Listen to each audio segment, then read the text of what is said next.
welcome back to my little gardening show. I wanted to take you along tonight as I'm been transplanting some seedlings and starting seeds, experimenting with soil blocks. So let me show you what we got going on here. So kind of the first row, I planted these last Sunday and just got done transplanting them not too long ago. Everything's looking good. I've got some seeds I've started. My peppers, Corno de Toro, got 25. Here, 25 Edgevarsky. Some jalapenos and King of the North. These 2-inch blocks, they work out pretty well. I can fit right at about 50 blocks. So 50 plants per tray right now. Getting ready to start some hot peppers. The banana aren't that hot, but we're going to see if we can get some of them started too. I've got my 10-20 tray. I've got my my potting mix here, which is really just a combination of the Pro Mix, some coconut coir, some vermicompost or worm castings, and some azomite rock dust. It's kind of my ingredients. It's a pretty rough mix. I mean, it's not super precise. I would say probably 2 parts Pro Mix, 1 part coconut coir, 1 part worm castings, and then about 1.5 cups of the azomite rock dust. And I mix that all together in a tub real good. So I've used quite a bit. I had that tub full, but I've been making soil blocks. So once that's full, I dump a good load here and I add water to it until I can get this like the consistency of putty. Or really the telltale sign is when you grab a handful of it and you squeeze, there's water that seeps out. You don't want it too soupy, but you definitely don't want it too dry, otherwise you can't get the blocks to make. Now, I've been kind of experimenting a little bit with this blocker. It took me a little while to get the hang of everything as far as the consistency of the mix, and also just making the blocks themselves. So one thing you want to do is clean this periodically. So I've got just a bucket of it's dirty water now, but just kind of dip that in to clean that out real good.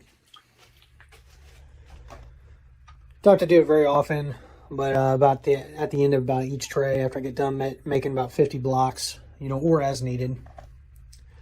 These inserts are pretty handy. I've got the, I think that's a 1/2-inch insert. For the larger seeds,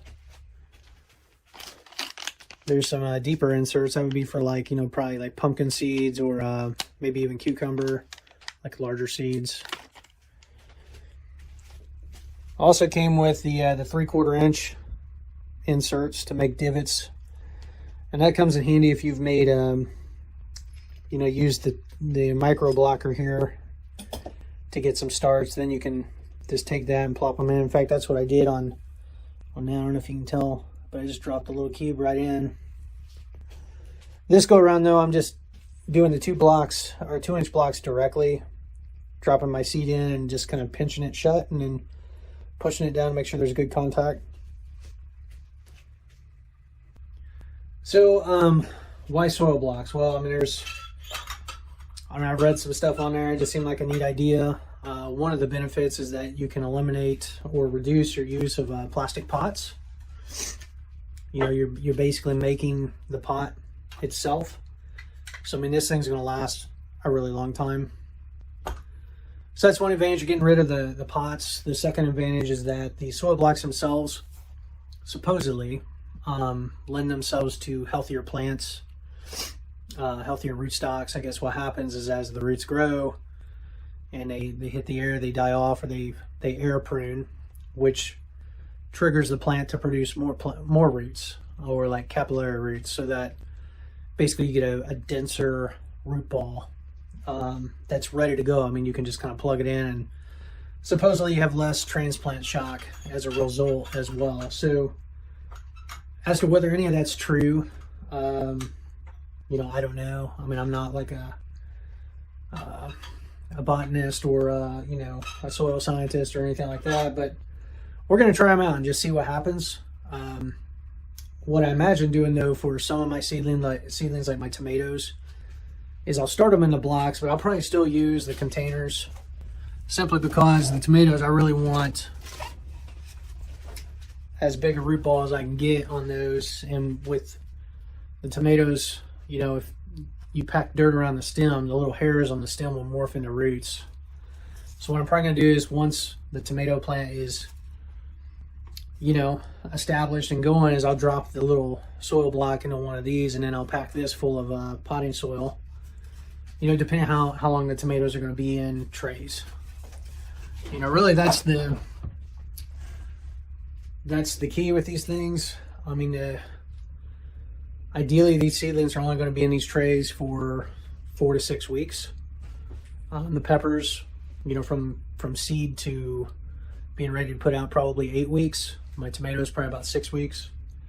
It's all in timing. If they're going to be in there longer than that, then the soil block is actually going to be a limiting factor. I actually want more.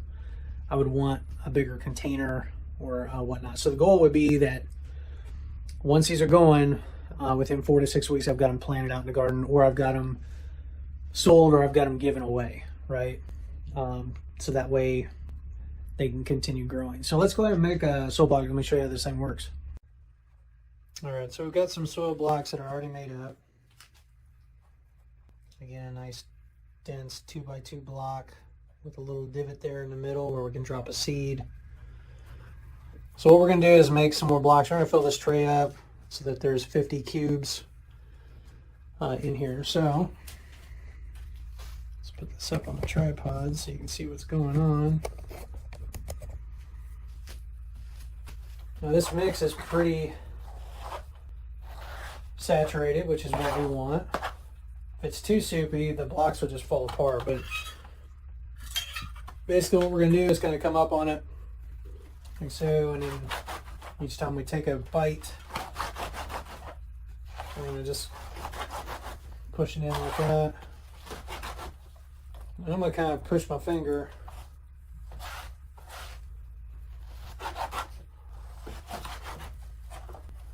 Then we're going to take our knife and just kind of carve off the excess. That's kind of too soupy there. We're going to have to try that out. But then what we're going to do, I got my blocker down, we push the plunger down until we see water kind of seeping up through the top of the frame here. And then once we see that, we pull the frame, we stop pushing on the plunger and then just pull the frame up to our palm here. So I'm gonna start pushing on the plunger. We see water seeping. Now I'm gonna pull this up to myself and we're gonna lift off.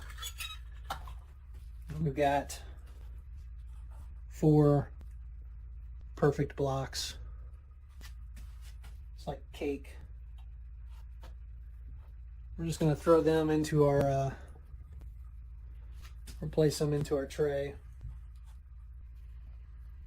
Now I could, you know, just create the blocks right in the tray, but this is fine. It allows me to kind of individually place each block. But we're going to do this until we got this all full, and then we will we'll start planting some seeds. So we're going to be planting up some eggplant, some of our hot peppers tonight. I think I want to do 10 plants of each. So I've got my little printer here. Decided to make some labels. I got this at Office Max. Unfortunately, the one in town is closing its doors, so I got this for about 30 bucks. It's normally like $60, maybe a little bit more. So we're gonna just print some labels.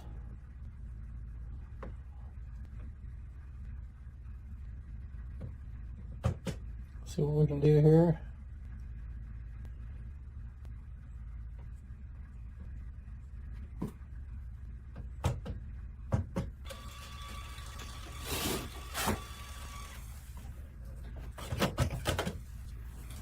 Kind of cool. It's got the little design there, preset format. So we're going to trim that up.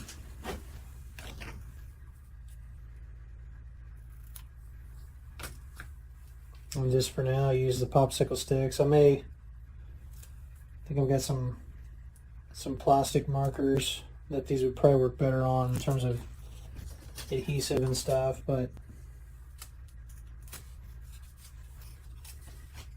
it's got a little marker that I'll stick behind each section, so when I get to the next 10, I'll stick one in front of the last 10, so that marks anything in front of this is red tie.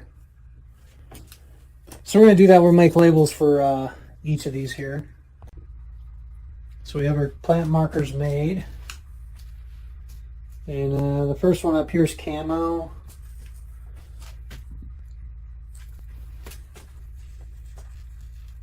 And this is a Japanese eggplant. Supposedly highly regarded for its creamy, dense flesh and sweet flavor. I guess they're pretty heat tolerant. It's called camo because it's from the city of Kamo, Japan. There's not a lot of seeds in there, so we'll have to make it count, but there's enough. And we're just going to drop one little seed into each hole. And if we find that there's some that don't sprout, I can always replant or do something else. Should have plenty of plants. This is the advantage of where I may be using the little 20 blockers, so that if something doesn't sprout, we can recognize it pretty quick. But I don't know, it should be about the same on this anyway. So we're going to do that for the rest of the varieties here, and then I'm simply just going to come here and pinch the hole shut and then tamp it down. Basically drag a little bit of soil mix, potting mix on top of the seed there. Make sure it's adequately covered, that there's good contact with the moist mixture here, and then it's well covered. Not too deep. If it's too deep, the seed won't germinate, or if it does germinate, it won't have enough gas to get to the surface. But enough that it's covered and in a nice little damp environment there. So we'll seed the rest of our tray, and then we'll put our lid on it. So we've got our 3 trays done. We've got 50 blocks in each tray. I've got my heat probe down between some blocks there. So the next step is to get some lids and cover these trays. And then we're done for tonight. There's nothing left to pot up. I've got these going. We'll do a little cleanup. I had 2 extra soil blocks left over. And I'm excited to see how these turn out. How they worked out for me. But we'll clean up, get everything done, and then call it a night. So I guess that's it for now. Until next time, happy gardening. Bye.